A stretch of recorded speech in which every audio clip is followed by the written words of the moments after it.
I just love to innovate. I enjoy building something new. I enjoy creating new things to build products to help people. Building something in a computer piece by piece with Siemens software that didn't exist before. It's quite exhilarating.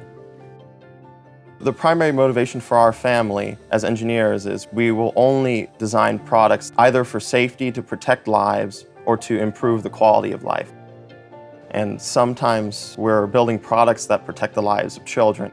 My father was approached by Coolguard to improve the design of their product, which lets any parent know if anything larger than a soccer ball falls in the pool. He thought to himself, if this product were responsible for protecting my children, how would I design this product?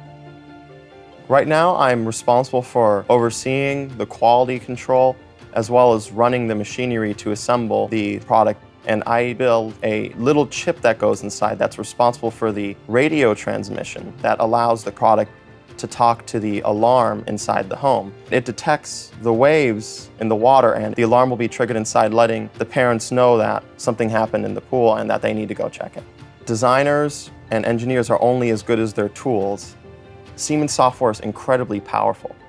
Solid Edge allows the antenna dimensions to be so accurate that right out of the manufacturing, they will work perfectly as they're designed. The compatibility between pads, professional, and Solid Edge makes the design process a lot easier, and that flow allows it to happen at a faster pace and allows us to focus on the problem rather than trying to figure out how to make the software do what we want. We hear stories from customers who tell us, "My child is alive today because your product worked."